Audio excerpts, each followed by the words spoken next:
Tällä videolla käydään vähän läpi sitä, miten kannattaa toimia, kun vakavasti sairastunut lapsi palaa takaisin kouluun.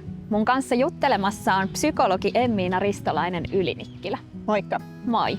Millaisia asioita olisi hyvä huomioida, kun vakavasti sairastunut lapsi palaa takaisin kouluun? Se on monelle tosi jännittävä paikka palata, varsinkin jos on ollut pitkään poissa.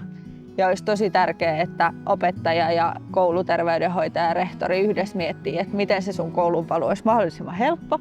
Ja sen takia olisi tosi tärkeää, että pidettäisiin etukäteen palaveri, johon osallistuisi koulusta kouluhenkilökunta, sun ope, terkkari, rehtori, että voitaisiin miettiä, että minkälaisia tukitoimia se tarvitsee ylipäätään, että millä ajalla sä palaat takaisin kouluun, teetkö lyhyempää päivää ja tarviiko jotain muuta ekstra aputoimia. Ja sitten käydään läpi, että mitä voisi sen luokan kanssa kertoa etukäteen, että puhutaanko vaan sairaslomasta vai onko toive, että kerrotaan vähän tarkemmin. Niin olisiko sitä sairastumista jotenkin tarpeellista käydä läpi siellä luokassa?